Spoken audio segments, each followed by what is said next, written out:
Now, the greatest radio shows of all time. Suspense. The Shadow Node. Washington calling David Harding, counter-spy. Classic radio theater. The Great Gildersleeve. Fibber McGee and Molly. Dragnet. Gunsmoke. The Lone Ranger. Now, step back into a time machine with your host, Wyatt Cox. Good evening, friends of the Inner Sanctum. Orson Welles in the prequel to the motion picture The Third Man, The Lives of Harry Lime. This episode was originally broadcast August 17, 1951. It's entitled Clay Pigeon.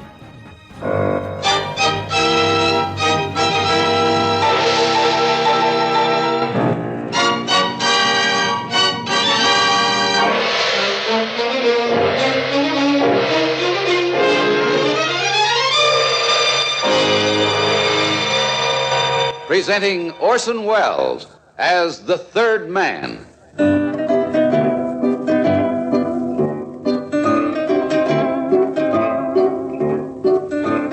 The Lives of Harry Lime. The fabulous stories of the immortal character originally created in the motion picture The Third Man, with zither music by Anton Karas.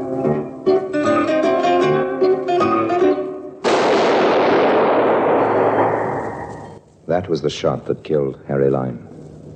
He died in a sewer beneath Vienna, as those of you know who saw the movie The Third Man. Yes, that was the end of Harry Lime. But it was not the beginning. Harry Lime had many lives, and I can recount all of them. How do I know? Very simple. Because my name is Harry Lime.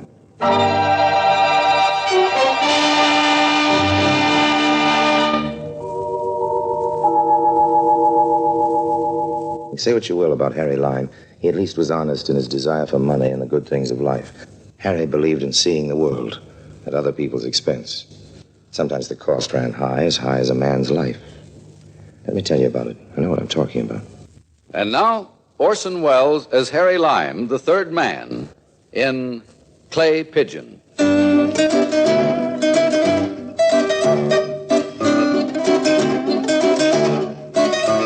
1942, my fortunes being for the moment at ebb tide, it pleased me to return to America, to New York specifically, because I'd heard that an old and important enemy of mine was in difficulties and wished to see me. I went to the hotel where he was staying, supposedly incognito, and made myself available at the bar. But nothing happened. I ran up quite a bar bill and things were looking serious.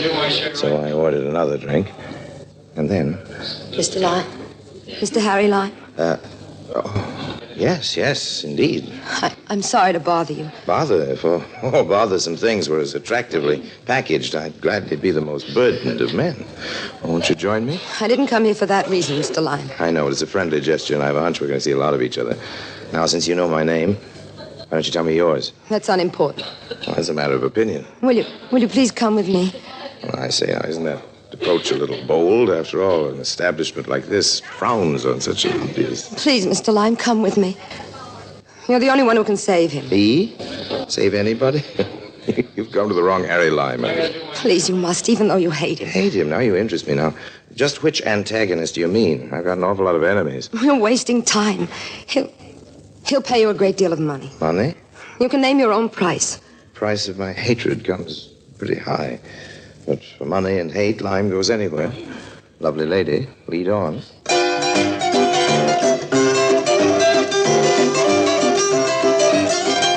Profitable business should be made as painless as possible, and this girl was a pleasure.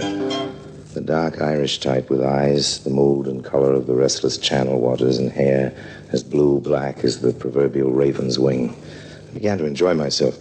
My waiting game was going to pay off through an old enemy. It was a fine evening for cold mischief. We took the elevator in silence, walking down the corridor to the suite of my enemy. I studied my young guide. She caught my glance. Her color mounted. I smiled. We're almost there. I say, are you bringing me on a wild goose chase? If it is, then it's the goose that lays the golden egg, Mr. Lime. This is it. You don't approve of me, do you? Follow me, please. I'd love to. You're just like the rest of the public. You're always clamoring for high ideals, fair play, and always the first to indict without a hearing. Yes? I found him, sir. To the contrary, I found you. Please. Oh, come in, by all means. The Honorable James Hadley, I believe. Aren't you surprised to see me, Lime? Well, not particular. This morning when the wind from the East River brought with it the usual aroma of stale grease, ancient garbage, and sewer gas, I had an idea I might run into Governor Hadley before the day was out. Aren't you in the wrong state? Still the same old Harry. Insulting, conniving. And you're the man I'm supposed to help? It's not by choice, believe me. That I do believe, Governor.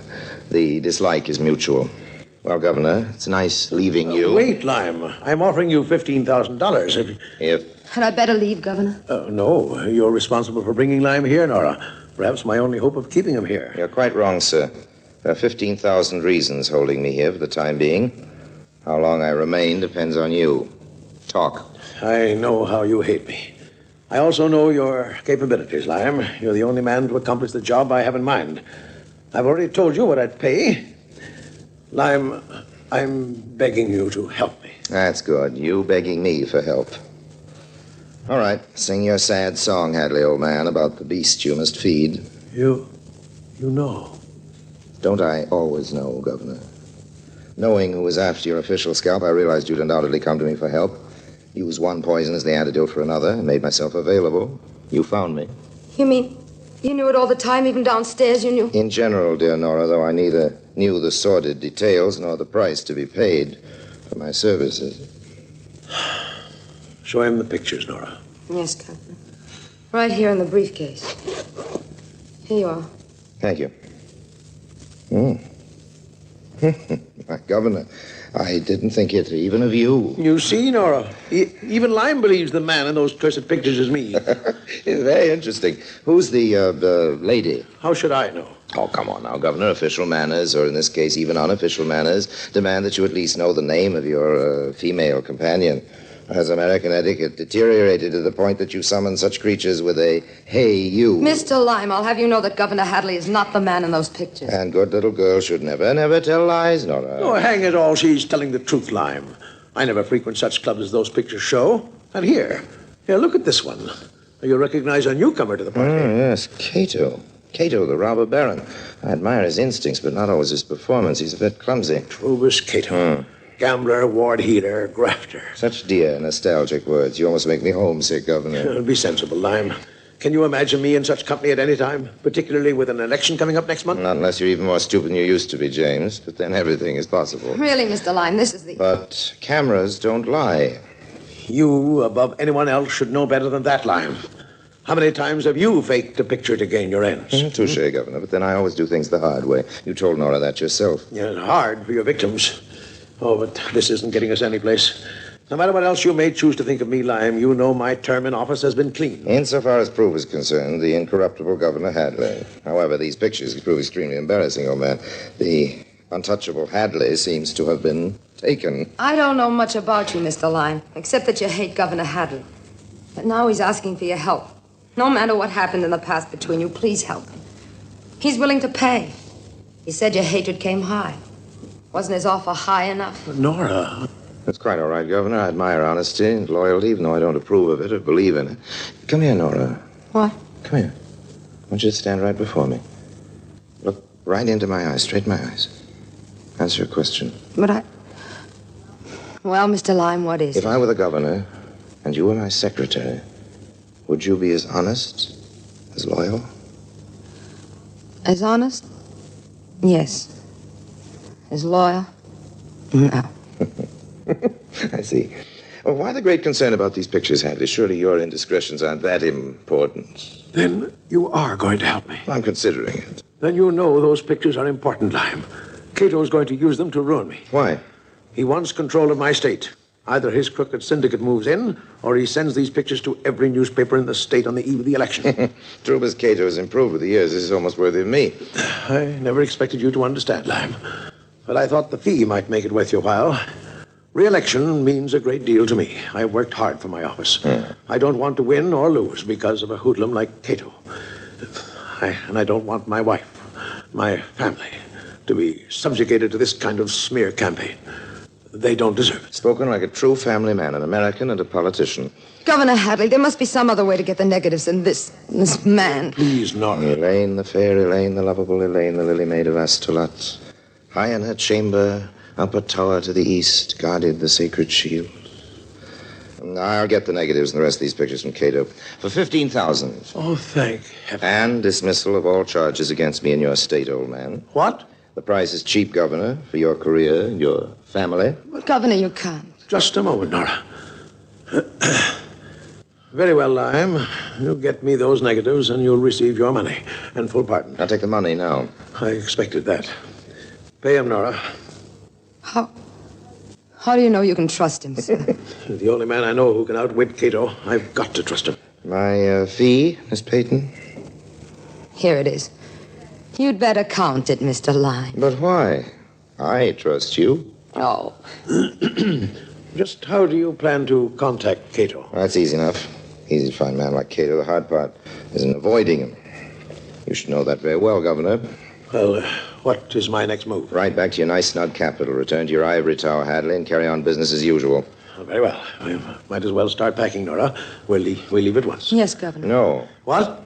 Nora stays with me. I what? Now, listen here, lad. Cato doesn't know her by sight, does he? I don't think so. He contacted me away from his office. And she'll be our go-between. You can still pack, Nora. I want you to register at another hotel. The Plaza will do. I'll meet you at the cocktail lounge in 3 hours. Just what do you think? Nora, I'd appreciate it if you would cooperate with Mr. Lime in whatever way you can. Well, Nora? Very well, Governor. I'll do my best. You understand, Nora? We must trust Mr. Lime.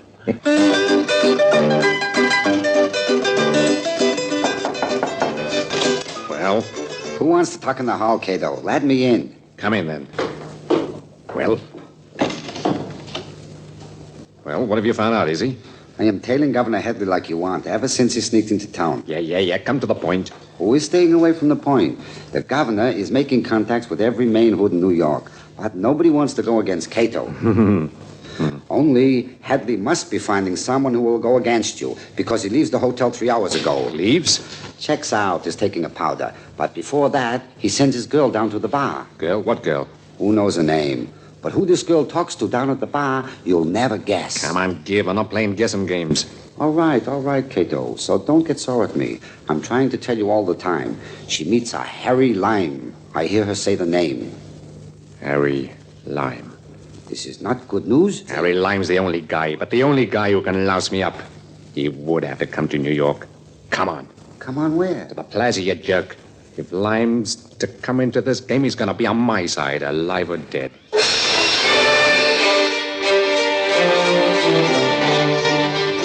Mr. Lime. Nora, I never dared hope you'd be this eager to see me. It's Cato over at the bar. Oh? Have a drink. What are you going to do about Cato? Careful, here comes the waiter. Yes, sir. What will you have? What's your pleasure, honey? Nothing. Anything. Well, that offers a pretty wide choice, waiter. Scotch and water for two. 2 Scotch and water, it is. Thank you. I want you to smile, Nora. Look relaxed. Listen very carefully to what I have to say. I'll try. Glad you blessed me once before I die. What? Your smile.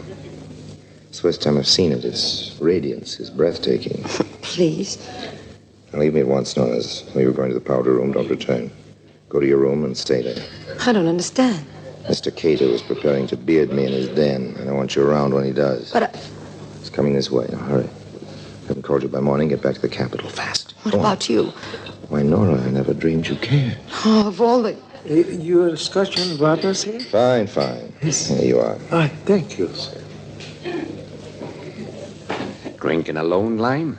That can turn into a bad habit. True as Cato in the flesh. It is flesh, isn't it, old boy? Same old Harry. How about buying me the next round, Harry? At my place. Why, Trubus, old man. Are you thinking of taking me for a ride? Why, Oh, that's all right. It's all right, old man. I'm game for anything. Shall we go?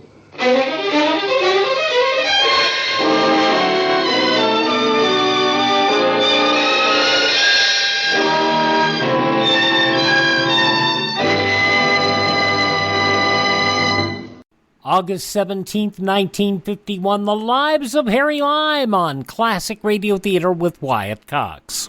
You ever make a change and then think, why didn't I do this years ago? Well, that's how people feel about switching to Medishare for their health care, especially now with inflation the way it is. People are very happy with the savings. Most families save about $500 a month when they switch. It's a huge help when prices are going up so fast in so many other areas. And Medishare's customer satisfaction rate is double that of health insurance. It's just a different experience, and people really like that. Medishare is an alternative to health insurance. It's a community of Christians who share each other's healthcare bills, and it's been going strong for over 25 years. It really is the gold standard, the most trusted name in healthcare sharing.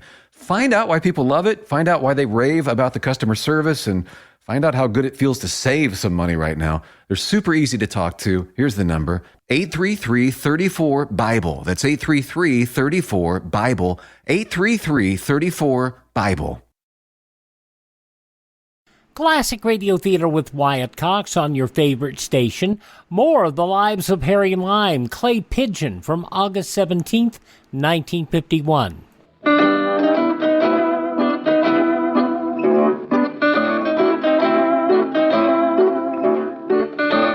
know, it sounds funny, but it's true. I was being taken for a ride. And a long one. A silent one. Once we got in the car, Trubus stopped talking, and I was not in the mood to make any conversation. I had my tiger by the tail, and I waited for his move.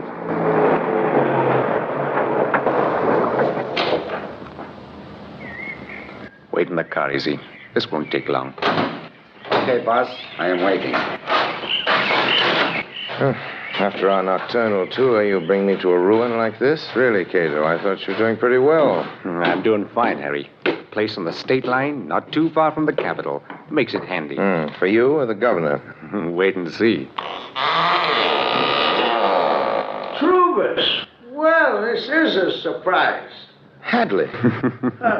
Who's this fella, Trubus? The face is Jim Hadley's, and the voice is almost identical. Inside, Luke. Come on, Harry, and I'll buy you that drink I promised. Sure. Drinks on the house. Yes, I could use one. Yeah, sit down, Harry. I didn't think I'd see you so soon again, Trubus. What happened, did you? Shut up. Pour the drinks. Oh, sure, Trubus. Now, Harry, I'm open for business. Well, to risk the obvious, this isn't Governor Hadley. Hey, you bet I'm not. The Hadley boys were identical twins. Luke here was the black sheep of the family. Also was supposed to have died in a train wreck 15 years ago. Identical twins, the oldest pitch in the world. Luke was the man in those pictures. So simple it always works. Even fooled you, Harry. Oh, I can be fooled.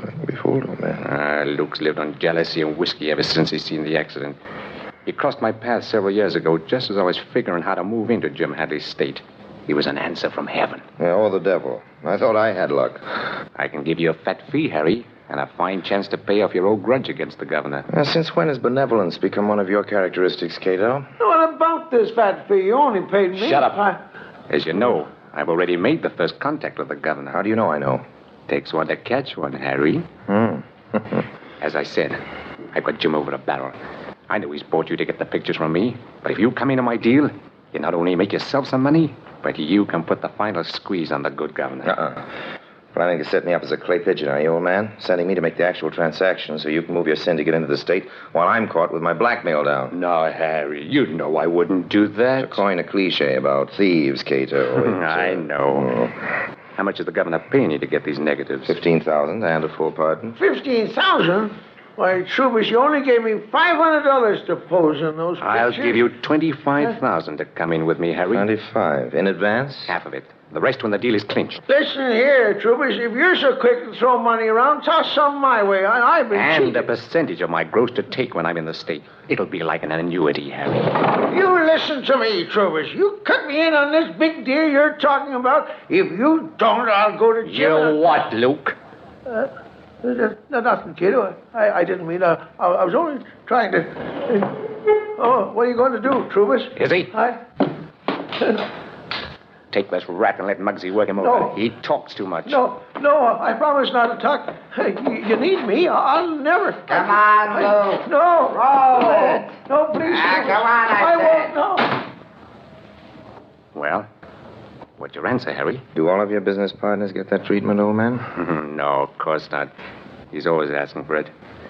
But now ask for instance. Why, we'll clean up in Hadley's state. Slot machines, numbers, racket, dope protection, and that's just the beginning.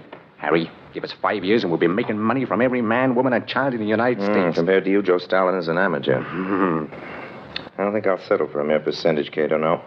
Our deal's got to be 50-50, or I won't come over and slide down your cellar door. 50-50? Why, Do you think you'll get away with this? I'm certain of it, no, because the young lady was with me at the plaza. What about her? She's Hadley's secretary. I spent a great deal of time and effort on getting a complete file of your misdemeanors, Cato. If I fail to contact her, copies of said file will immediately be sent to all state and federal law enforcement officers.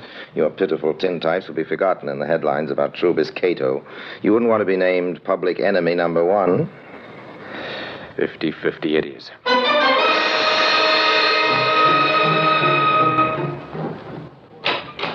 Governor Hadley.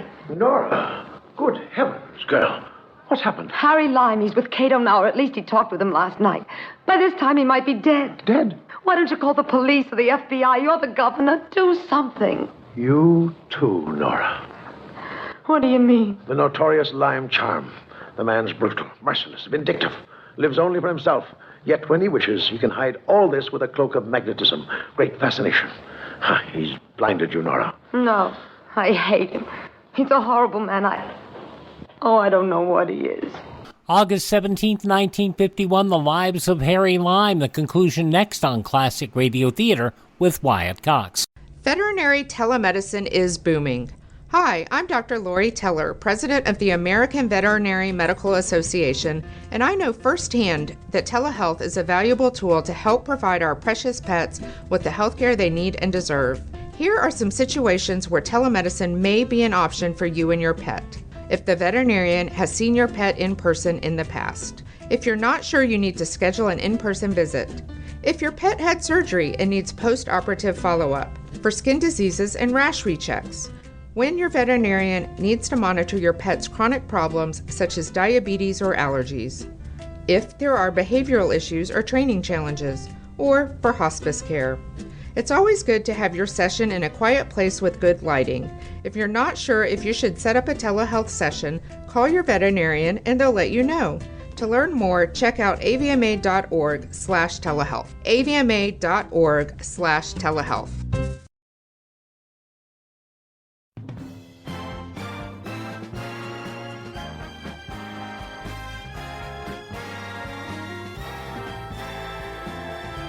Now on Classic Radio Theater with Wyatt Cox, the conclusion of The Lives of Harry Lime, starring Orson Welles, Clay Pigeon, from August 17th, 1951.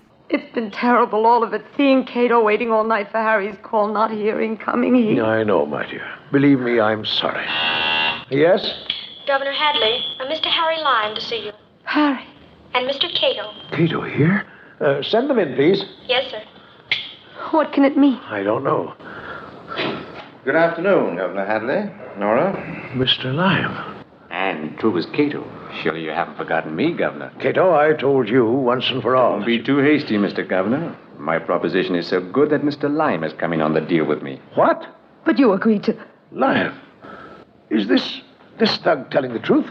I've bought certain contracts for your signature, Governor. They'll allow Mr. Cato full-scale operations in your state. Oh, no, you wouldn't. I can't believe it, Lime. Not even you. The price of the negatives, Governor.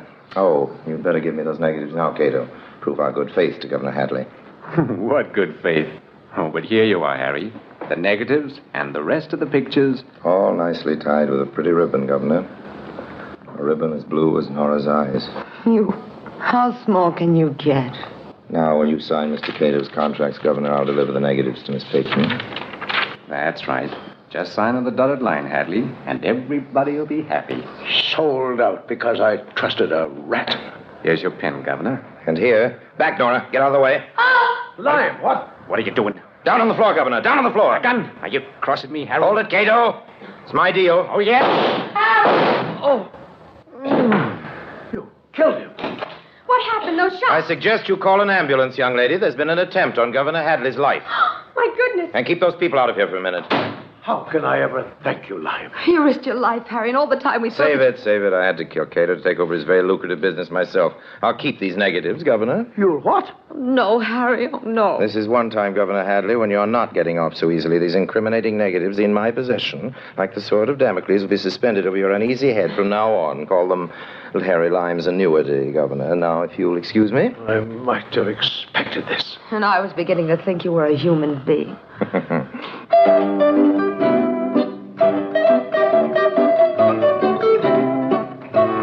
By the time I left the Capitol building, the stars were out. The stars was reached by hard ways. I searched for a likely alley that was dark enough, lonely enough. This one will do well enough. Better remove the ribbon. Blue ribbon. Better to burn them. Oh, another voyager of the night. Greetings, cat. Mutually. Come closer. Seem to be ablaze. First the negatives. My candle burns at both ends. It will not last the night, but are my friends and all my foes.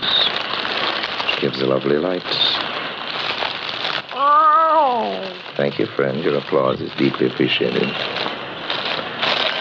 Now we'll add the pictures. Does that warm you, cat? Gilbert, what do you think you're doing in this alley? Isn't it fairly obvious, officer? I'm making a fire. Are you now? Burning some love letters. Girl named Nora. Nora, huh? Well, that's a good Irish name. She had the bluest eyes this side of heaven. I'll leave the ashes to you, officer.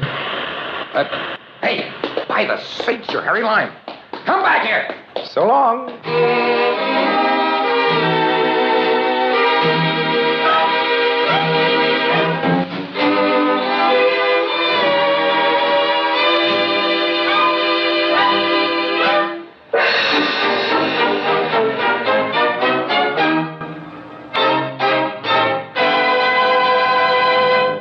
And now, Harry Lime.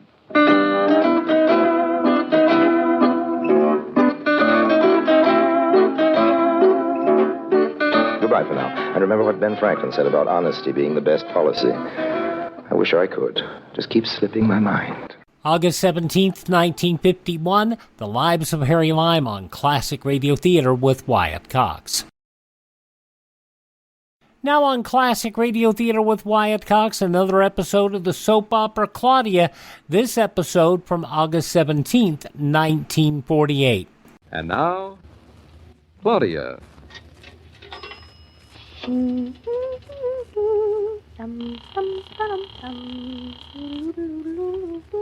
Operator. Hello, operator. Would you please give me Eastbrook 264 ring 3? Eastbrook, New York? No, Eastbrook, Connecticut. It's this side of Bridgeport. Thank you. One moment, please. You are welcome, please. Be it ever so humble, there's no place like home. Your number, please. Well, I said Eastbrook 264 ring 3, Eastbrook, Connecticut. The number from where you are calling, please. Oh, wait a minute. I can't see it, operator. You never can see it in the phone booth. Your number, please. Oh, just a minute. Lights are out in this stupid old phone booth. I can't make... Wait a minute. I think it's Eldorado 671. There is no such exchange as Eldorado 6. Well, if you can see the number so well, operator, why do you ask me? Your number, please. It's Eldorado 57140. Or is it? Thank you. That number is correct. There's no place like home. That will be 45 cents for the first 3 minutes. Honestly, 45 cents for 3 minutes. It's an outrage. 1 minute, operator. I'm just getting the coins. Quarter, dime, nickel. Here you are, operator. Ouch, my ears. 1 moment, please. I am ringing your number. My ears are ringing, too. I'm practically deaf. Hello? Oh, Mama, thank goodness it's you. Why? What's the matter, Claudia? Nothing, except this is costing me 45 cents, so I'd have hated it not being you. How's the baby? Fine. Just the way it was last time you called. And if it's costing you 45 cents, he's no reason for I it. called you to tell you we're coming home. I know you're coming home. You've told me twice today already you're coming home. But we're coming home sooner than we thought we were, Mama. Let's see, it's almost 5 o'clock now. We'll be home by about... Where are you? I'm in a phone booth in the Slater Hotel. And I'm starting to smell like a cigar from the man before. It shouldn't be allowed, Mama. What are you doing in a hotel? I'm going to meet David here under the clock in a few minutes. At 5 o'clock sharp. Oh. And then we're coming home, Mama, so instead of being home at 7 o'clock, we'll be home at 6 o'clock. Or a little after. Don't hurry driving. I'd rather keep dinner waiting a little longer. Oh, David will drive, so it's all right if he hurries. He thinks it's all right for him to be reckless. It's just me who can't be. David knows what he's doing. Honestly, just because he happens to be a man. Anyway, we'll be home at 6 o'clock. I just can't wait. I don't know what your hurry is, but goodbye. Hey, Mama, don't hang up. I paid for 3 minutes of this telephone's time. What's been happening while we're away today? Nothing's happened. How's the baby? First, you tell me what Dr. Rowland said about you. He said I was perfect. Oh, don't get conceited. And he said he hoped I'd come back to him with my next baby. Dr. Rowland is a very patient man. I am the patient, not him. Laugh, Mama. That's supposed to be a joke. I think I'll hang up on that one. No, don't. Hey, listen, you haven't told me how the baby is. Did he take his orange juice? He took his orange juice and he's fine. Does he miss me? How's the house getting along without us? Struggling. We'll manage for another hour. What'd you do all day? Most of the time I was answering the phone. You insisted on keeping ringing. Don't you think I have anything better to do? Yes. Anyway, Mama, this is positively the last time I will call you.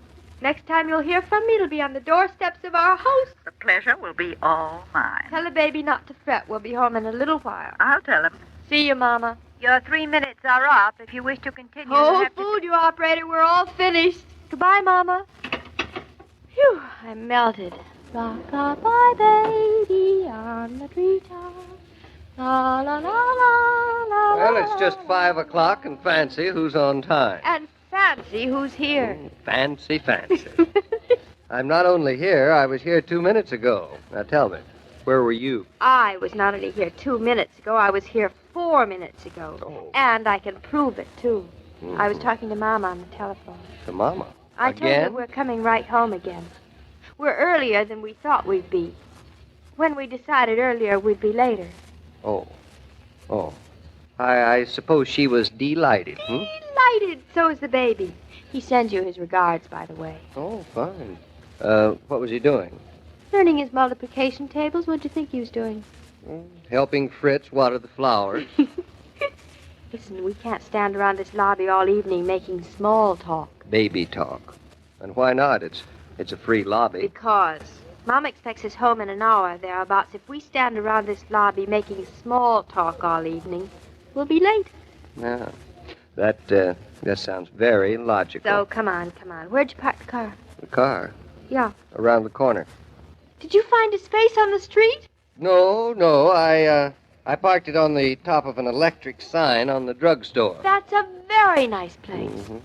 Say, you really want to go right home? You bet I do. If we get home before 7 o'clock, the baby'll still be awake. Is that child all you think about? Practically. Except when I'm thinking about you. Oh.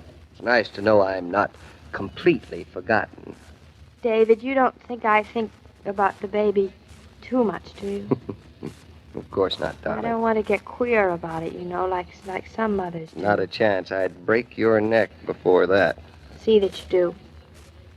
David, we're still standing in this lobby. People are going to think we have no home, no place to go. Well, let them think what they will. I find this lobby very comfortable. Well, you do look stunning under a potted palm, I must say. Potted palm? Wait till I put on my grass skirt and I'll do a hula for you. Wonderful. How are you? I'm fine, Hawaii. How are you? Aloha. Say, what's Mama having for dinner? A potted palm? No, but potted roast. I bet it's something I don't like. If it is, it'll be the first time you like everything, even me. Oh, I don't like snails. I know, darling. But since we've been eating snails every day for a week, you won't have to worry about that tonight. Good. The menu changes Tuesdays, you know. I don't like kale either. David, I promise you, if we're having snails and kales for dinner, you and I will go out. Why don't we go out now, just in case? What? You heard me. I thought I heard you suggest that we go out to dinner now. Right here in New York. But dinner's waiting for us in Eastbrook. What's that got to do with it? Well, I suppose nothing. Are we slaves to a kitchen stove? We are not. All right, then. How about it? How about staying in New York for dinner? Just the two of us. I'll take you to the best restaurant in town. Oh, it sounds wonderful.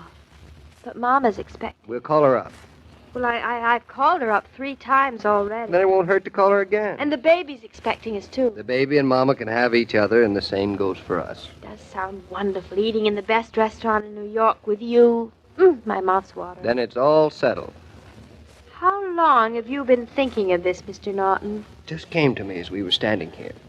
I saw us in my mind's eye. You, a beautiful young girl. Thank you, sir. Standing here in a hotel lobby, and then I, a handsome young man. You're welcome, sir. Coming up to you, meeting you, falling in love with you. It was only proper that I should invite you to dinner with me. You make it sound very exciting. It is very exciting. Then dinner it is. And I'll tell you what else. We'll spend the whole evening in New York. You're really out of your mind. And if we spend the whole evening in New York, we might as well spend the whole night. David, you know what you're saying? I certainly do. We're going to celebrate. Celebrate what? You being you, I being I, and us being us. That is something to celebrate, isn't it? We can go to a movie after dinner. Oh, we can go to movies in Eastbrook. Oh, but it's so different in New York. It's more sort of an occasion. We shall go to the theater after dinner. David! Mm-hmm. Listen, do you think we ought to spend all that money? I certainly do. Well, I don't like to sound like a wet blanket. Well, if you don't want to sound like a wet blanket, don't say another word. Well, if you think it's all right. Money's only worth the things you can buy with it. And if I can buy my favorite wife an evening that she'll never forget, well, it's worth it. I don't forget any of our evenings, David. But, all right, New York it is. We can stay right here in this hotel. I know the manager, and he'll give us a suite. Anything you say, you're the boss. Now, don't ever forget it. Now, here's 45 cents. Go call up Mama. Come with me, don't leave me. You can't even call up Mama alone. Not even that. Oh, David, I hope she's not going to be disappointed. Well, just break the news to her gently. I kept the wires hot all day, telling her what time we'd be home until she told me I was a spendthrift. Now I really think I am. You are. There's a phone booth. All right.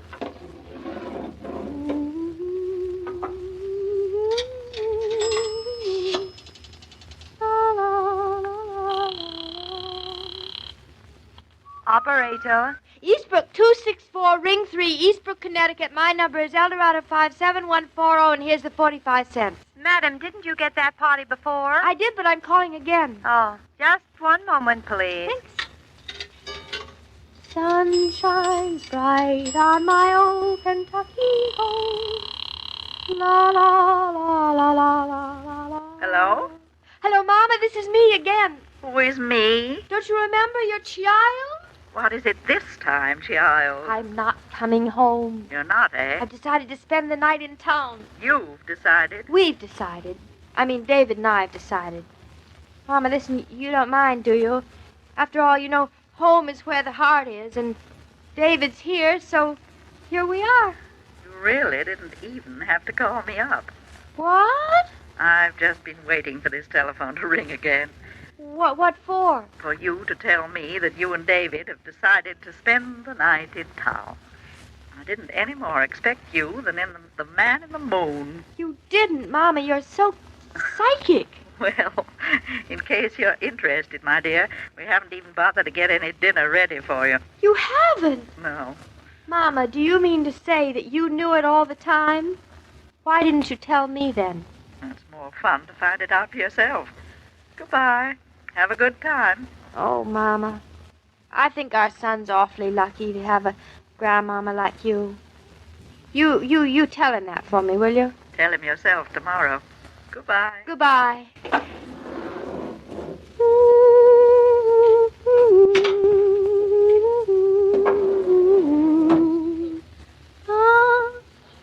Hello, David.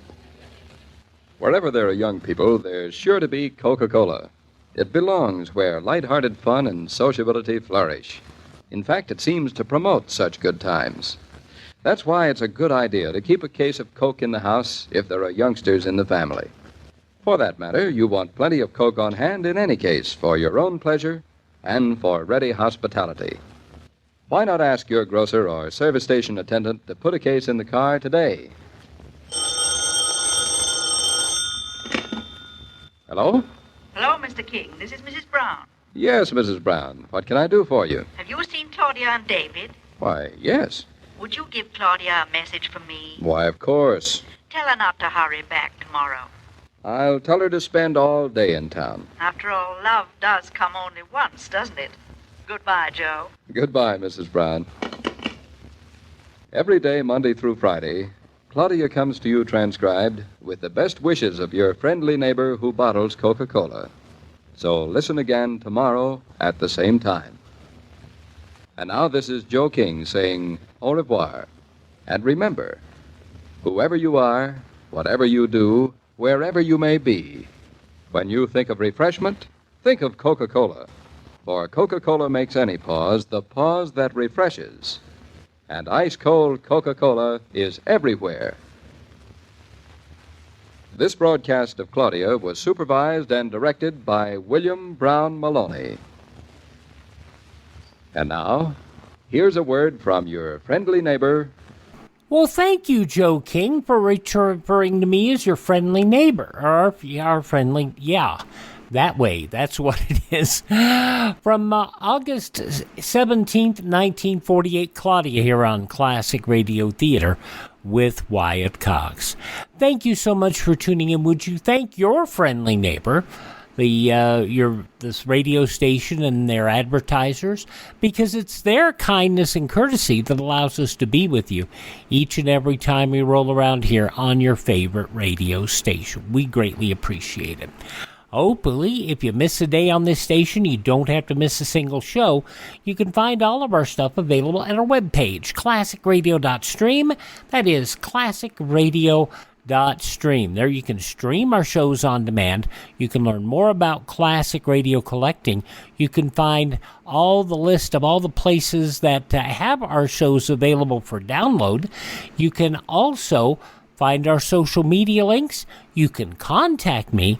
And if you really like what we do here, you can buy me a coffee. Now, the nice part about that buy me a coffee link is I don't drink coffee. So you're not buying me a coffee. You're not even buying me a Dr. Pepper. We will take that money and plow it into finding some more great new shows. And so many of you have been so nice in that regard. We are continuing our hunt to find more great new shows here to bring to you on your favorite radio station.